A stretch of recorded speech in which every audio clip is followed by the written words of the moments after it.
Em uma época onde a fé determinava o destino dos homens, um monge piedoso descobriu que mesmo a devoção mais sincera não oferecia proteção contra a fúria implacável da Inquisição.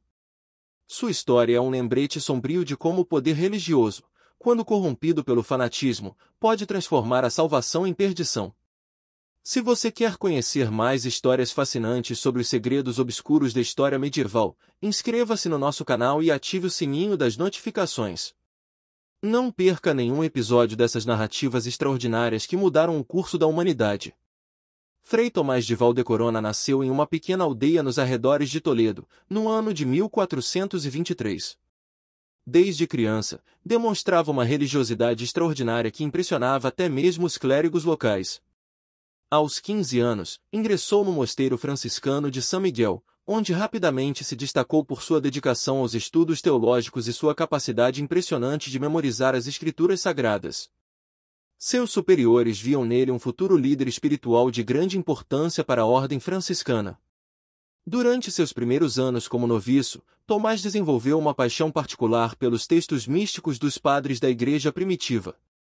Passava horas na biblioteca conventual, debruçado sobre manuscritos antigos, buscando compreender os mistérios da fé cristã através dos ensinamentos dos primeiros santos. Sua sede de conhecimento era insaciável, e frequentemente permanecia estudando até altas horas da madrugada, iluminado apenas pela luz tremulante das velas de cera de abelha. O jovem monge demonstrava particular interesse pelos escritos de São João Crisóstomo, São Jerônimo e Santo Agostinho, especialmente suas reflexões sobre a pobreza evangélica e a simplicidade cristã. Tomás copiava meticulosamente passagens inteiras destes textos sagrados, criando sua própria biblioteca pessoal de citações e comentários teológicos. Seus cadernos manuscritos tornaram-se famosos entre os irmãos do mosteiro pela elegância da caligrafia e pela profundidade das anotações marginais. Aos 20 anos, já professo solene, Frei Tomás começou a demonstrar uma capacidade excepcional para a pregação. Seus sermões na capela conventual atraíam não apenas os monges, mas também leigos que vinham especialmente para ouvi-lo. Falava com uma eloquência natural que comovia os ouvintes, combinando erudição teológica com uma simplicidade tocante que chegava ao coração dos mais humildes.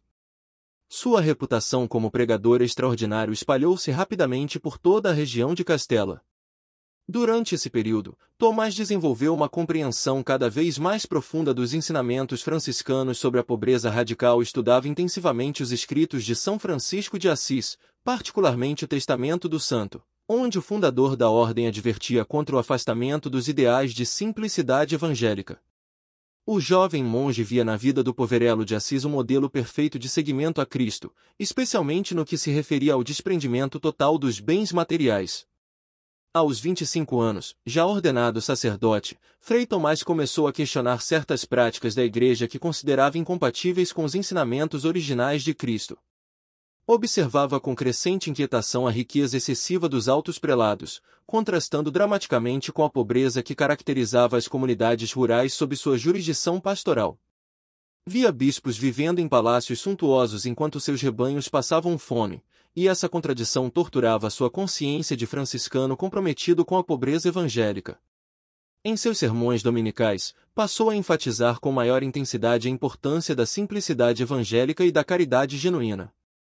Citava constantemente as palavras de Cristo sobre a dificuldade dos ricos entrarem no reino dos céus, e comparava a vida dos apóstolos, que tudo abandonaram para seguir o Mestre, com o comportamento dos clérigos contemporâneos que acumulavam benefícios eclesiásticos e viviam no luxo. Suas pregações tornaram-se cada vez mais diretas e desafiadoras para com as estruturas de poder da Igreja. Suas pregações atraíam multidões crescentes de fiéis, especialmente camponeses e artesãos que se identificavam profundamente com sua mensagem de reforma moral e social. Tomás falava sobre a necessidade urgente de retornar às origens do cristianismo, quando os apóstolos viviam em comunidade perfeita e compartilhavam todos os bens materiais segundo as necessidades de cada um. Defendia apaixonadamente que a verdadeira riqueza estava na proximidade com Deus, não nos tesouros terrenos acumulados pela hierarquia eclesiástica através dos séculos. O franciscano desenvolvia suas ideias através de uma exegese bíblica rigorosa, citando extensivamente tanto o Antigo quanto o Novo Testamento para fundamentar suas posições teológicas. Referia-se frequentemente aos profetas hebreus que denunciavam a corrupção dos sacerdotes do templo, estabelecendo paralelos evidentes com a situação da igreja de seu tempo. Suas homilias sobre a parábola do jovem rico e sobre as bem-aventuranças tornaram-se famosas em toda a diocese, atraindo peregrinos de aldeias distantes que vinham especificamente para ouvi-lo pregar. A popularidade crescente do jovem franciscano começou a incomodar seriamente as autoridades religiosas locais. O bispo de Toledo, Dom Fernando de Castilla, recebia relatórios cada vez mais preocupantes sobre as atividades de Frei Tomás. Informantes relatavam que os sermões do monge eram interpretados pelas massas populares como críticas diretas à estrutura de poder da Igreja, ameaçando perigosamente a ordem estabelecida e a autoridade inquestionável dos dignitários eclesiásticos. O prelado via nas pregações do franciscano uma potencial fonte de insurreição popular contra a hierarquia católica. Além disso, começaram a circular rumores de que alguns nobres locais, incomodados com as críticas implícitas do monge aos privilegiados, pressionavam o bispo para tomar medidas contra Frei Tomás. A aristocracia regional temia que as ideias igualitárias do franciscano pudessem inspirar revoltas camponesas contra a ordem social estabelecida. Vários fidalgos ameaçaram retirar suas generosas doações à catedral caso o bispo não silenciasse definitivamente o pregador incômodo. Em 1452, Tomás escreveu um extenso tratado teológico intitulado Sobre a Verdadeira Pobreza Cristã, onde desenvolvia sistematicamente suas ideias sobre a necessária reforma da Igreja. O documento de quase 100 páginas circulou secretamente entre os mosteiros da região, ganhando apoio entusiástico entre frades jovens que compartilhavam suas preocupações sobre a corrupção clerical. No texto, argumentava com rigor escolástico que a acumulação de riquezas pelos clérigos contradizia fundamentalmente os ensinamentos explícitos de Cristo sobre o desprendimento material e a vida evangélica. O tratado estava dividido em 12 capítulos, cada um dedicado a um aspecto específico da questão da pobreza na vida clerical. Tomás examinava detalhadamente as palavras de Cristo sobre a renúncia aos bens materiais, analisava a vida dos apóstolos como modelo para todos os ministros da Igreja, e estudava os exemplos dos santos padres que viveram na pobreza radical. Citava abundantemente São João Crisóstomo, que comparava os bispos ricos a ladrões que roubavam dos pobres, e São Jerônimo, que denunciava o luxo clerical como escândalo para os fiéis simples. Um dos capítulos mais polêmicos do tratado analisava a questão dos benefícios eclesiásticos e das rendas das catedrais. Frei Tomás argumentava que os bens da Igreja deveriam ser utilizados exclusivamente para o sustento básico dos ministros e para assistência aos necessitados, nunca para financiar o luxo episcopal ou construir palácios suntuosos. Citava o exemplo de São Martinho de Tours, que vendia os vasos sagrados de ouro para alimentar os pobres, demonstrando que a caridade deveria sempre prevalecer sobre a ostentação litúrgica. O tratado chegou inevitavelmente às mãos dos inquisidores, que imediatamente identificaram elementos considerados perigosamente heréticos. As ideias de Tomás sobre a pobreza evangélica ecoavam de forma inquietante os ensinamentos dos valdenses e franciscanos espirituais, movimentos já condenados oficialmente pela Igreja como heréticos e subversivos. A comparação sistemática entre a simplicidade apostólica e a ostentação clerical contemporânea era interpretada pelos tribunais da Inquisição como uma afronta direta e intolerável à autoridade papal e à estrutura hierárquica da Igreja. Os inquisidores identificaram no tratado semelhanças preocupantes com as doutrinas de Pedro Valdo, o comerciante de Lyon que no século XII havia pregado o retorno à pobreza apostólica e criticado a riqueza do clero. Também viam ecos das ideias dos fraticelli, franciscanos radicais que defendiam a pobreza absoluta e haviam sido perseguidos como hereges nos séculos anteriores. Para os juízes do Santo Ofício, qualquer questionamento da legitimidade das riquezas eclesiásticas constituía uma negação implícita da autoridade divina da hierarquia católica. Em setembro de 1453, agentes da Inquisição chegaram ao mosteiro de São Miguel antes do amanhecer, portando uma ordem de prisão imediata contra Frei Tomás. O monge estava celebrando a missa matinal quando os soldados do Santo Ofício invadiram brutalmente a capela, interrompendo de forma sacrilega a cerimônia religiosa. Os fiéis presentes assistiram em choque absoluto enquanto o sacerdote que veneravam como santo era arrastado algemado para fora do altar, acusado formalmente de heresia contra a fé católica e sedição contra a autoridade eclesiástica. A prisão causou comoção imediata em toda a região. Centenas de camponeses e artesãos que consideravam Frei Tomás seu guia espiritual reuniram-se diante dos portões do mosteiro, protestando indignados contra a detenção. Muitos gritavam que estavam presenciando a perseguição de um santo autêntico, comparando a situação com a paixão de Cristo. A guarda inquisitorial teve que usar força excessiva para dispersar a multidão revoltada, ferindo vários manifestantes que tentavam impedir o transporte do prisioneiro.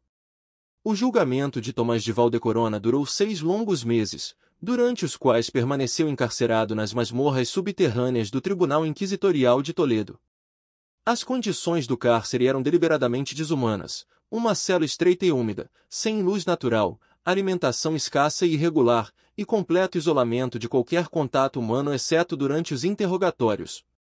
O objetivo era quebrar psicologicamente o prisioneiro antes mesmo do início formal do processo judicial. Os interrogatórios eram conduzidos pelo temível inquisidor Frei Antônio de Medrano, um dominicano conhecido por sua inflexibilidade doutrinária e seus métodos brutais de interrogação. Medrano havia adquirido reputação sinistra por sua capacidade de arrancar confissões dos acusados através de técnicas refinadas de tortura psicológica e física. Durante as sessões, que podiam durar horas a fio, Tomás defendia suas convicções com eloquência impressionante, citando extensivamente as escrituras sagradas e os padres da Igreja para justificar cada uma de suas posições teológicas. Os inquisidores acusavam formalmente o franciscano de propagar doutrinas contrárias ao magistério papal, especificamente sobre as questões cruciais da pobreza clerical e da autoridade eclesiástica. Argumentavam que suas críticas sistemáticas à riqueza da Igreja constituíam uma negação fundamental da legitimidade das estruturas hierárquicas estabelecidas por sucessão apostólica direta desde São Pedro. Além disso, viam em seus ensinamentos uma proximidade perigosa e inaceitável com as heresias cátaras e valdenses que haviam ameaçado a unidade católica nos séculos anteriores. Tomás respondia metodicamente a cada acusação com citações bíblicas precisas e referências eruditas aos santos padres, demonstrando um conhecimento teológico verdadeiramente excepcional. Defendia apaixonadamente que suas ideias representavam um retorno autêntico e necessário ao cristianismo primitivo, não uma ruptura revolucionária com a tradição católica legítima. Citava constantemente São Francisco de Assis, São Domingos de Gusmão e outros santos oficialmente reconhecidos pela Igreja para fundamentar solidamente sua defesa da pobreza evangélica como ideal cristão supremo e inegociável. Durante o processo inquisitorial, vários monges corajosos do mosteiro de São Miguel arriscaram suas próprias vidas ao prestar depoimento favorável a Frei Tomás, atestando publicamente sua piedade exemplar e sua ortodoxia doutrinal inquestionável.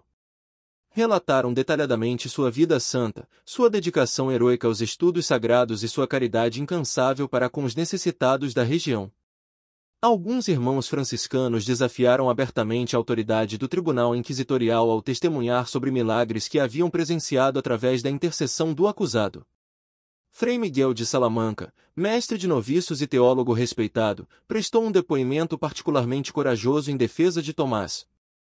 Declarou solenemente perante os inquisidores que conhecia intimamente a vida e os escritos do acusado, e que nunca havia encontrado nada contrário à fé católica em seus ensinamentos.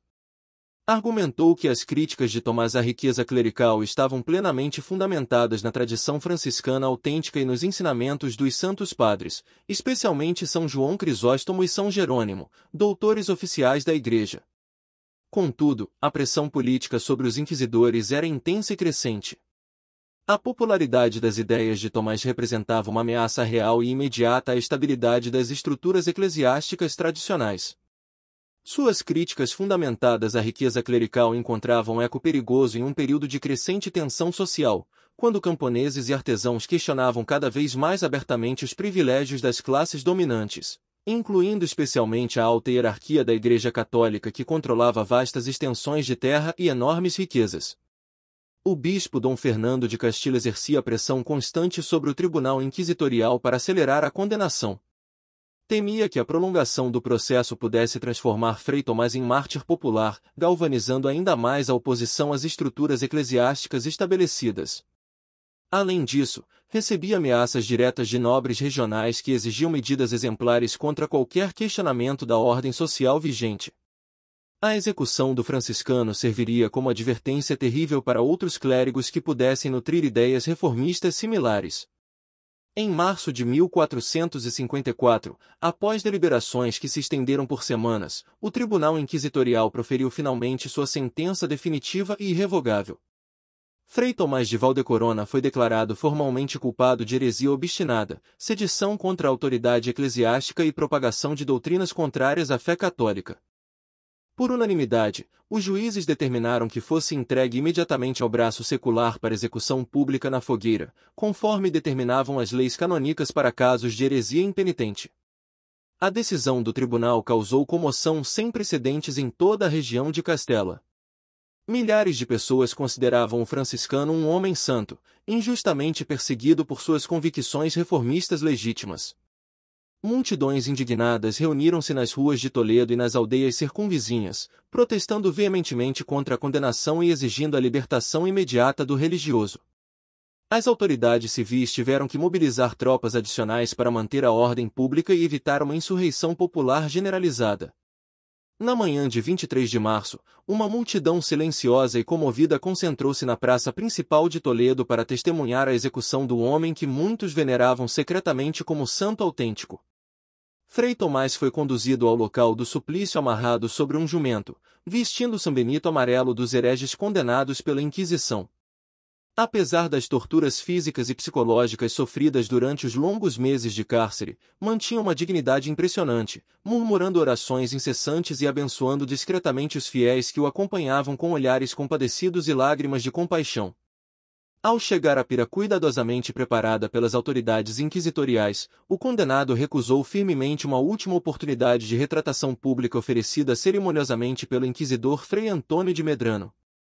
Com voz clara e firme que ecoou por toda a praça silenciosa, declarou solenemente sua fé inabalável em Jesus Cristo e sua convicção absoluta de que Deus Todo-Poderoso julgaria com justiça perfeita a legitimidade de sua causa.